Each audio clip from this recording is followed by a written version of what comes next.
What's going on, boxing fans? So, as you could read from the title, man, we are 6 months into 2015. And once again, this is your man, Roberto Flack. And, it's kind of crazy. Every year just seems as if the years just keep going by quicker and quicker, man. But as far as the state of boxing is concerned, man, I mean, what a hell of a first 6 months we've had. To top it off, we finally got the fight all of us were asking for the better part of 5 years, which obviously was Mayweather versus Pacquiao. It's almost crazy to talk about that fight in past tense. It's something. It's a fight a lot of us never thought was going to happen, or at least got to that point. And like many of us thought, it became the biggest grossing fight.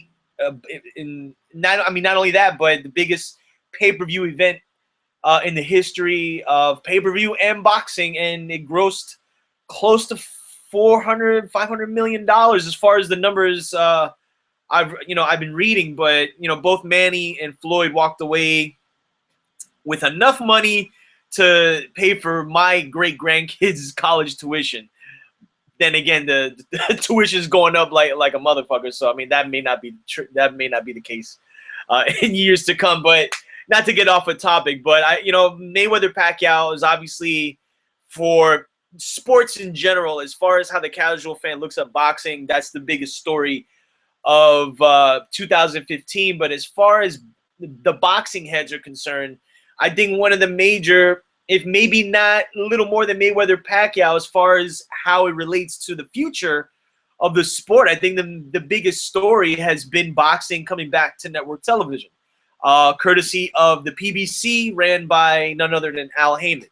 Now, before that, actually, before we started hearing the talks of boxing coming back to network television, and when we were hearing little rumblings about, Al Heyman setting up these network deals, look, I'll be the first to admit, man, I was very skeptical. I'm like, all right, we haven't seen boxing on network television in 30 some odd years. What's this guy going to do? Well, since March, we have seen boxing on NBC, CBS during the afternoon, Spike TV. We're about to get an ESPN or the new ESPN boxing programming that's going to be ran by the PBC. And it's like everywhere you're looking now, there's boxing, especially if you look at last month, there was boxing every weekend, including like a Friday night Spike show, then the Saturday night through HBO or Showtime, or Saturday night NBC primetime event.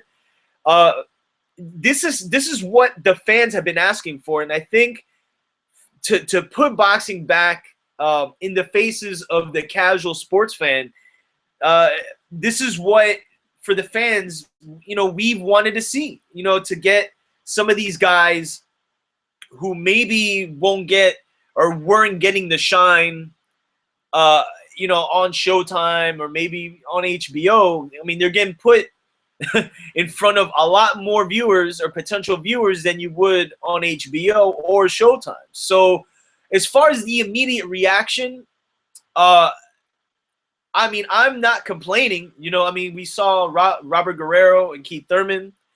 We saw Danny Garcia, Lamont Peterson, and we just got off the Adrian Broner, Sean Porter fight. All three of those fights were on NBC 9 o'clock. And then, we're not even talking about the fights that were on CBS, which like a fight in May, Omar Figueroa and Ricky Burns. And then you had the Mir Khan versus Chris Algieri fight that was on Spike TV. And, and also Erislandy Lara and Delvin Rodriguez on Spike TV. So, like I said, man, boxing more so than I would say, man, in the last man. I don't want to say 30 years, but as far as the overall attention to the sport, man, I think we got to admit, man, that the access to watching boxing, man, is becoming a lot easier, which is great. That's all we can ask for, on top of making sure that we're getting quality fights. Because it's one thing if we have boxing back on network television, but if you're not putting on the best fights, you know, you're still going to have people that are going to kind of walk away like, all right, well, who the hell is this guy and who the hell is this guy? But at least for the PBC, and I see kind of what they try to do in between fights is, you know, they'll showcase a fighter like how they did with Deontay Wilder and Danny Garcia and this person and that person. I mean, I think that's the goal, is to get the viewers who aren't boxing heads to kind of get, you know, familiar with some of these guys who, you know, we're all familiar with anyway. So, you know, the first 6 months of boxing, man, I mean, and we can't negate HBO either. I mean, you know, HBO probably is responsible, or at least for telecasting, what I think is maybe fight of the year so far, which is Ruslan Provodnikov and Lucas Matisse. I mean, that, Jesus, man, like, what a fight. I mean, and it was a fight that a lot of us thought would be, you know, that type of fight. But, you know, you can't, you know, negate HBO as well. And those Showtime, I mean, they're tied in with the PBC, so they're kind of like, that's not a competition factor. But I touched on something last night on the GYGB boxing podcast with Ride or Die. You know, it was just us last night holding the fort down, and you know, I brought up a point as far as, you know, that there's obviously a Cold War that has ended between Bob Arum and Oscar De La Hoya, but there's obviously now, you know, Al Heyman. And then you have the rest of the group, which I would consider Golden Boy, Top Rank. I'll even throw Rock Nation in there simply because they have two of the biggest stars in the sport with Cotto and Andre Ward. And Lou DiBella is the only guy, I think, throughout the whole scheme of things that is working with both sides, because Lou DiBella has worked with Al Heyman in, I think, a couple of cards. He promoted Andy Lee in the fight with Peter Quillen. So, as far as that's concerned, I mean, I think the only immediate problem we might run into is the fact that, you know, we're not going to see any PB or any Al Heyman fighters fight any guys from Top Rank or Golden Boy. And I'll say particularly with Top Rank, only because Top Rank has the other junior welterweights, and then, you know, Golden Boy has Lucas Matisse. As far as you know, their 140-pounder, maybe he's going to move up to 147 as well. So at least for the immediate future, I think what might happen, and I know I've drawn the comparisons to professional wrestling, but I mean, the reason I do that is because of the paradigm that I believe Al Heyman is creating, and that's somewhat of an interleague between his fighters, because the criticism that Bob Arum was getting, that he was doing a lot of in-house fights, but like, if you look at what the PBC is doing, or Al Heyman, all those dates are in all these fights predominantly are within the household. So I think what might happen is it's gonna, and I think it's starting to kind of happen, is it's forcing Golden Boy and Top Rank to, and I guess I'll throw Rock Nation in there. I think it's forcing them to up the ante to create or to make for big fights, at least within their stable or between Golden Boy and Top Rank, who seemingly will be working together at some point in the future, you know, when it comes to whatever big fight that they can muster up. But at least for right now, man, I mean, I think the way it looks is Golden Boy and Top Rank are going to be running with HBO. Now, Bob Arum didn't make mention that he wasn't happy with how HBO was trying to matchmake, and he was saying he would work with Showtime, but obviously, you know, they got the whole PBC situation going on. So, you know, sometimes competition is good. It's good, and the reason I was bringing up professional wrestling was, you know, and I've made mention to this before.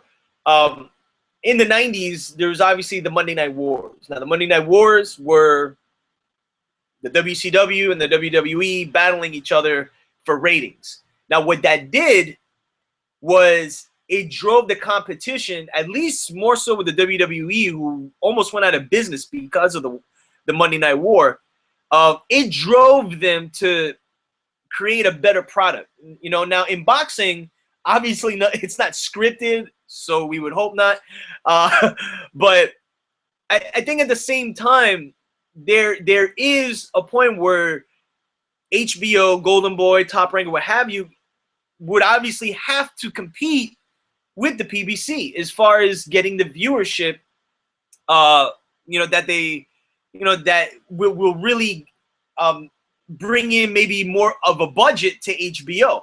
Now, if you look at the numbers that HBO's had for the first 6 months, man, I mean, I think there was only one fight that did under 1 million views, and that was Gennady Golovkin and Martin Murray. But then, like, the following fight, he fought Willie Monroe Jr. and got a 1.3, you know, he got 1.3 million views. But all of their fights had, like, no less than 1 million views, which I think has been the most consistent ratings that they've had, like, in quite a while, or at least during the era of them only televising like a select few promotions that, you know, they air, that they'll telecast their fights. So the first 6 months, man, I mean, there's been so much boxing going on, man, that it's not surprising that, you know, these 6 months just came and went. But we've been spoiled. I mean, I think that's been the trend on our podcast, man, is we, for years, we've been just talking about, like, man, you know, I wish boxing was here. I wish we could see boxing there. And right now, we have it, man. And I think for most of us, man, I mean, as long as Al Heyman knows what he's doing and he's got it figured out, man, I mean, I think we got to enjoy it while it lasts, you know. And I don't want to say that, like, in the sense, like, you know, it's, you know, Al Heyman's going to run into some issues, but I don't see any boxing fans really bitching or complaining that we're having boxing on this consistent level, man. So that's the first half of 2015.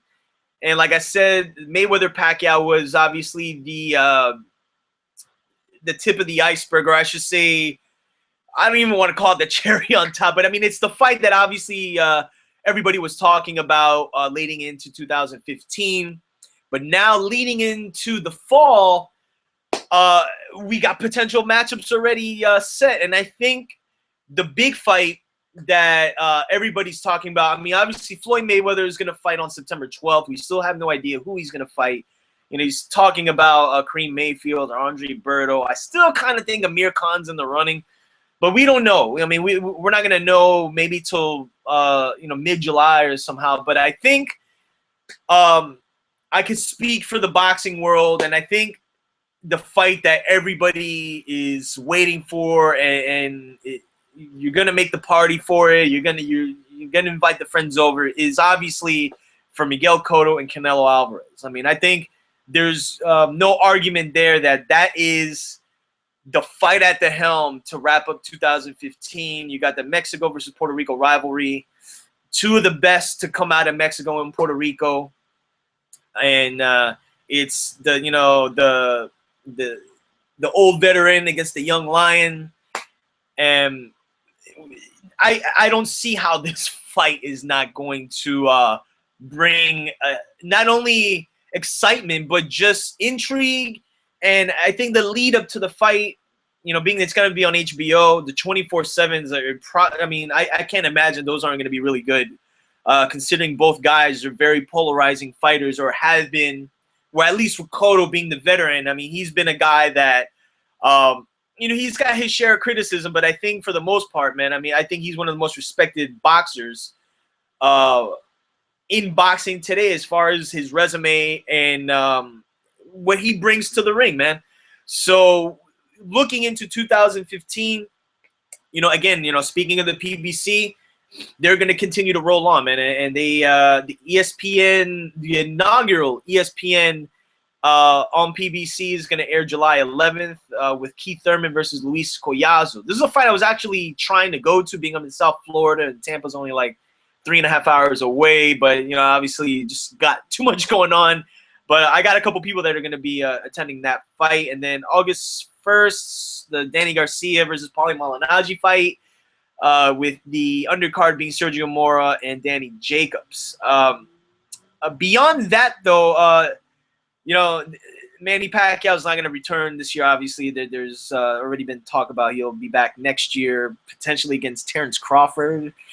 And then when you look down the line, I mean, we're just going to have to see really what Al Heyman and the PBC have to offer for network television, because as it stands, they have, like I mentioned in the beginning of the video, man, I think besides Mayweather Pacquiao, that has been the story of 2015, which is boxing back on network television. I would like to see Deontay Wilder fight on one of these NBC cards. I think he needs to get off of Showtime.